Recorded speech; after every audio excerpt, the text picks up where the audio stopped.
Hello toppers, आज हम discuss करेंगे कि रिवीजन किस तरीके से करना है, क्योंकि अब आपके क्या आने वाले हैं, पेपर आने वाले हैं, नवंबर का एंड चल रहा है और आपके पास सिर्फ अब क्या बचा हुआ है, दिसंबर बचा हुआ है और जनवरी आपके पास है और फरवरी का आप मिड ले सकते हैं। इसके बाद में जो यूपी बोर्ड के बच्चे हैं उन सभी के पेपर आ जाते हैं। तो अब आपके पास कितना टाइम बचा हुआ है, एक्चुअली आपके पास जो टाइम बचा हुआ है वो 2.5 मंथ्स का बचा हुआ है, यानी कि आपके पास रिवीजन करने के लिए 2.5 महीने हैं, जिनमें कि आप बहुत ही अच्छे तरीके से रिवीजन कर सकते हैं अगर आप चाहें तो। अब आपको देखना है कि रिवीजन करना किस तरीके से है। अभी तक जिन बच्चों ने सिलेबस नहीं करा है वो जल्द से जल्द अपना सिलेबस कर ले। अगर वो दिसंबर के मिड तक भी सिलेबस कर लेते हैं, तो पूरा दिसंबर में भी सिलेबस कर लेते हैं तो भी कोई प्रॉब्लम नहीं है, तभी भी आपके पास 1.5 महीना बचा रहेगा, जिसमें कि आप रिवीजन बहुत अच्छे तरीके से कर सकते हैं। और जिन्होंने कर लिया है वो वेल एंड गुड। तो हम देखेंगे जो स्ट्रेटजी है रिवीजन करने की वो किस प्रकार से हमें रिवीजन करना है। आपके जो सब्जेक्ट होते हैं वो आपके पास इंग्लिश होगा, मैथ्स होगा और साइंस होगा आपके पास, यानी कि फिजिक्स होगी, केमिस्ट्री होगी और आपके पास एक अदर सब्जेक्ट और होगा जिसकी हिंदी हो सकता है या फिर कोई भी अदर सब्जेक्ट आपके पास होगा। 5 सब्जेक्ट रहते हैं कोचिंग क्लास में। तो क्या होगा, अब आपको देखना है कि रिवीजन हर एक सब्जेक्ट का किस तरीके से करना है। आपको ऐसा नहीं करना है कि सिर्फ एक ही सब्जेक्ट को टाइम देना है, नहीं, बिल्कुल भी एक सब्जेक्ट को टाइम नहीं देना है, सारे सब्जेक्ट्स को टाइम देना है। ऐसा हो सकता है कि आप फिजिक्स को ज्यादा टाइम दें या मैथ्स को ज्यादा टाइम दें, केमिस्ट्री को ज्यादा टाइम दें, ऐसा हो सकता है, लेकिन आपको ऐसा बिल्कुल भी नहीं करना है कि आप सिर्फ एक ही सब्जेक्ट को टाइम दें। और मैथ के साथ में कुछ बच्चों के पास में बायो भी होगा जो पीसीबी से कर रहे हैं। तो आपको क्या करना है, सारे सब्जेक्ट्स को टाइम देना है, लेकिन सब्जेक्ट्स के हिसाब से आपको टाइम देना। हो सकता है आपको मैथ्स को ज्यादा टाइम देना पड़े, कुछ बच्चों को हो सकता है मैथ्स को इतना टाइम ना देके उन्हें फिजिक्स को ज्यादा टाइम देना पड़े, कुछ बच्चों को हो सकता है कि इन दोनों को भी कम टाइम देना पड़े लेकिन केमिस्ट्री को ज्यादा टाइम देना पड़े। तो उसके हिसाब से आपको डिसाइड करना है कि किस सब्जेक्ट को हमें कितना टाइम देना है। आपको डेली टाइम टेबल बनाना है। क्या करना है, डेली टाइम टेबल बनाना है। ये आपका क्या है, फर्स्ट स्टेप कि आपको डेली टाइम टेबल बनाना है। इसे बनाने में सिर्फ आपके 5 से 6 मिनट लगेंगे।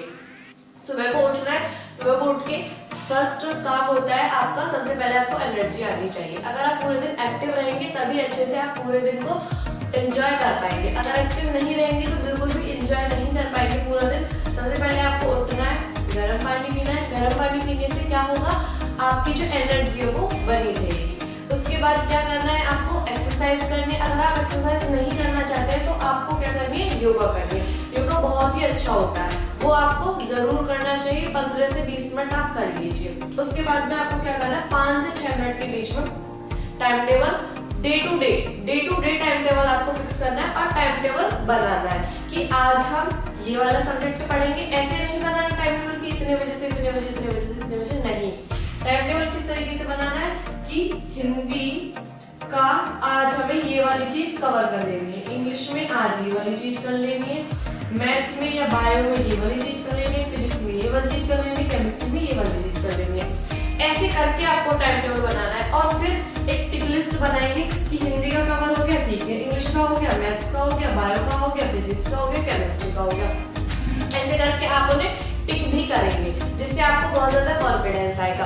अब क्या करना है, आपको सबसे फर्स्ट स्टेप हो गया डेली उठकर टाइम टेबल बनाना है। पहले एक्सरसाइज करनी है या योगा करना है, जो आप करना चाहते हैं वो आप कीजिए। फिर आपको क्या करना है, टाइम टेबल बनाना है। टाइम टेबल बनाने के बाद में आपको ये सारी चीजें फॉलो करनी है। अब आप देखिए कि आपको रिवीजन करना किस तरीके से।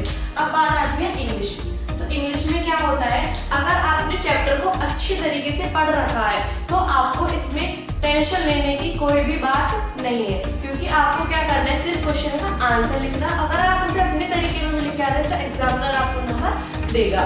जो मॉडल है उसने भी तो अपने तरीके से ही लिखा है, जो बुक है उन्होंने अपने तरीके से लिखा है, तो हम अपने तरीके से लिखेंगे तो हमारा आंसर सबसे बेटर माना जाएगा। तो आपको क्या करना है, आपके स्कूल में पढ़ाए जाते होंगे इंग्लिश के चैप्टर को समराइज करना है। समराइज करने के बाद उसके जितने भी आंसर्स हैं, जितने भी क्वेश्चंस हैं, उन सब के आंसर खुद से लिख के देखने हैं। हर एक चैप्टर के आप आंसर लिख के देख सकते हैं, जिससे आपकी इंग्लिश जो है वो कवर हो जाएगी। नेक्स्ट पार्ट आता है ग्रामर का। ग्रामर का आपको एक दिन में एक टॉपिक ले लेना, एक दिन में एक टॉपिक, एक दिन में एक टॉपिक, ऐसे करके करेंगे तो आपका 1 मंथ में इंग्लिश जो पूरा कंप्लीट हो जाएगा। उसके बाद आप अनसॉल्व पर वर्क कर सकते हैं। अनसॉल्व पर वर्क करने के बाद में आपका इंग्लिश पूरी तरीके से फाइनल हो जाएगा। और जो कुछ ऐसे रहते हैं वोकैबुलरी, तो वोकैबुलरी तो आपको याद करनी पड़ती है। अगर आप एक दिन में 10 भी याद करते हैं, या तो एंटोनियम करते हैं, सिनोनिम करते हैं, वन वर्ड सब्स्टिट्यूशन करते हैं, जो आप चाहते हैं वो आप करते हैं, 10 वर्ड भी याद करते हैं, तो उससे भी आपका 1 मंथ एंड हाफ में पूरा का पूरा कंप्लीट हो जाएगा और बिल्कुल भी दिक्कत आपको नहीं आएगी। तो इस तरीके से आपको करनी इंग्लिश। अब बात आती है मैथ्स की, बायो की या फिर मैथ्स की बात आती है। बायो का कुछ अलग कॉन्सेप्ट है, मैथ्स का कुछ अलग कॉन्सेप्ट है। मैथ्स में आपको क्या करना है, मैथ्स में आपको चैप्टर है, चैप्टर के अंदर में एक्सरसाइज है, एक्सरसाइज के अंदर क्वेश्चन है। तो क्या हम सारे क्वेश्चंस करके देखें या थोड़े थोड़े क्वेश्चंस करें या फिर कौन से क्वेश्चंस करें, ये सवाल उठता है। लेकिन हमको करना क्या है वो देखिए कि अब आपको क्या करना है। जैसे कि मैथ्स है, मैथ्स में क्या आएंगी, एक्सरसाइज आएंगी, एक्सरसाइज में क्या आएगा, क्वेश्चन आएगा। अब क्वेश्चन में आपको क्या करना है, जो क्वेश्चन आपको क्या करना है उस चैप्टर को थ्रू आउट कर आप चाहें तो पूरे क्वेश्चन कर सकते हैं। अगर आपको लगता है कि हाँ हमारे पास इतना टाइम है कि हम पूरे क्वेश्चन कर सकते हैं क्योंकि अदर सब्जेक्ट में हमारी जो तैयारी वो पूरी है, तो आप बिल्कुल से बिल्कुल सारे क्वेश्चंस कर सकते हैं। लेकिन अगर आपको और सब्जेक्ट को भी टाइम देना है जो कि मस्ट है, और सारे सब्जेक्ट्स भी जरूरी है, हर एक सब्जेक्ट्स के नंबर 100 ही होते हैं, तो आपको सबको बराबर टाइम देना चाहिए। तो क्या होगा, मैथ के क्वेश्चन को आप जब एक बार पूरी एक्सरसाइज को, फिर उसमें से देखना है कि कौन सा क्वेश्चन हमसे आता है और कौन सा क्वेश्चन हमसे नहीं आता। तो जो क्वेश्चन हमसे 100% आता है, अगर आप उसे टच नहीं भी करते हैं तो भी कोई प्रॉब्लम नहीं। लेकिन अगर कोई क्वेश्चन ऐसा है जो आपसे नहीं आता, जो नहीं आता उस क्वेश्चन को करना है, और जिनमें आपको लग रहा है कि शायद ही हो जाएगा तो वो वाला भी क्वेश्चन आपको करना है। और कुछ क्वेश्चन ऐसे रहते हैं कि यहाँ तक तो ऐसे हो जाएगा लेकिन इसके बाद शायद ऐसे होगा, तो वो वाले क्वेश्चन भी आपको करने। सिर्फ वो वाले क्वेश्चन अटेम्प्ट नहीं करने जिनको आपको पक्का पता है कि हाँ ये तो हम कर ही लेंगे। और अगर आप चाहें तो बहुत सारे क्वेश्चन ऐसे होते हैं कि एक क्वेश्चन में 5-6 क्वेश्चन दिए होते हैं, तो उनका एक क्वेश्चन तो आप कर ही ले, जो आपको उनमें सबसे ज्यादा हार्ड लगता हो वो वाला क्वेश्चन जरूर करें। इससे क्या होगा, आपके मैथ्स पूरी तरीके से तैयार हो जाएगी। मैथ्स में आपके टोटल 15 चैप्टर है, और 15 चैप्टर को करने के लिए अगर एक दिन में, अगर 2 दिन में भी आप एक चैप्टर करते हैं, 2 दिन में भी आप एक चैप्टर करते हैं, तो पूरा का पूरा सिलेबस आपका 30 डेज में यानी कि 1 मंथ में कंप्लीट हो जाएगा। और अगर आप इसे 1.5 महीने में भी कर लेते हैं तो भी कोई दिक्कत वाली बात नहीं है, तभी भी आपके पास क्या बचा होगा, 1 मंथ बचा होगा। लेकिन आपको क्या करना है, 1.5 नहीं करना है, आपको सिर्फ 1 मंथ में पूरा करना है। 2 दिन में एक चैप्टर को फाइनल करना है। जैसे कि छोटा चैप्टर होता है तो आप उसे 1 दिन ले लीजिए, और थोड़ा बड़ा लेंथी चैप्टर तो उसे 3 दिन ले लीजिए। लेकिन मैनेज करना है, आपको मैनेज करना है। 30 डेज के अंदर पूरा मैथ्स कवर करना है। इस प्रकार से आप करेंगे। उसके बाद क्या करना है, अब आपको फॉर्मूले याद करने का कोई और टाइम नहीं आएगा। अब फॉर्मूले आपको लर्न ही करने पड़ेंगे। पहले बोल दिया था कि पेपर में लर्न कर लेंगे, लेकिन अब पेपर आ चुके हैं, अब आपको फॉर्मूले लर्न करने पड़ेंगे। तो फॉर्मूले लर्न कीजिएगा, उसके थ्रू आंसर्स निकालिए, खुद से खुद लगा के देखिए। अगर नहीं आ रहा फॉर्मूला तो पीछे पलटिए और फिर उसे लगाइए। उसके बाद में आप फॉर्मूले को पूरे के तरीके से याद कर सकते हैं। यदि फॉर्मूले याद नहीं हो रहे हैं तो उन्हें हर जगह चिपका दीजिए लिख कर। जब भी आपकी उन्हें जरूरत पड़ेगी तभी आपको वो समराइज होंगे, जिससे क्या होगा, आपको फॉर्मूले लर्न हो जाएंगे। उसके बाद में आपको क्या करना है, फिर मैथ्स के क्या लगाने हैं, आंसर। कभी भी सॉल्व लेने की कोशिश ना करें, क्योंकि सॉल्व में क्या होता है, हमारा माइंड वहां पर जाता है कि अच्छा चलो देख लेते हैं क्या आंसर क्या है, लेकिन ऐसा नहीं होगा जब आप अनसोल्ड लेंगे। तो आपको क्या करना है, हमेशा अनसोल्ड पर वर्क करना है, ना कि सोल्ड पर। ठीक है, अनसोल्ड लगाइए, पूरे 3 घंटे का टाइम दीजिए। आप अपनी और एक अपने साथी की टीम बना सकते हैं कि हम इतने बजे से इतने बजे तक, जो टाइम आपके पास में खाली हो, या तो सुबह का टाइम या सांझ का टाइम, 2 ही टाइम आपके पास में खाली होगी, क्योंकि बीच में तो आप स्कूल जाना पड़ता है। तो आपको क्या करना है, उसमें अनसोल्ड लगाना है। अनसोल्ड लगाने के लिए पूरे 3 घंटे दीजिए, या फिर 3 घंटे 15 मिनट दीजिए कि 15 मिनट में पढ़ना है और 3 घंटे में ये पूरा पेपर हमें करना है। फिर आप उसका चेक कीजिए, वो आपका चेक करेगा, एक दूसरे की कमी निकालिए, नंबर भी दीजिए। आपके पास कोई नहीं है तो, अगर कोई भी आपका पार्टनर नहीं है तो आप खुद से चेक कीजिए, खुद से पूरा बनाइए। बिल्कुल भी बुक का सहारा नहीं लेना है रिवीजन करने के बाद में। अगर रिवीजन करने के बाद में आप बुक का सहारा लेते हैं तो वो बिल्कुल गलत होगा। बिल्कुल भी बुक का सहारा नहीं लेना है, खुद से चेक कीजिए, खुद को नंबर दीजिए, क्योंकि आप किसी और से छुपा सकते हैं लेकिन अपने आप से नहीं छुपा सकते। आप जानते हैं कि आपने क्या देखा था और क्या नहीं देखा था, ठीक है, आपको सब पता होगा। अनसोल्ड करने के बाद में फिर आपकी जो तैयारी है वो मैथ्स की पूरी हो जाएगी। अब बात आती है फिजिक्स, केमिस्ट्री या फिर बायो। फिजिक्स, केमिस्ट्री या बायो को किस प्रकार से हैंडल करना है, तो आपको क्या करना है, जब आपने बुक्स पढ़ी होंगी तो हाईलाइट करा होगा।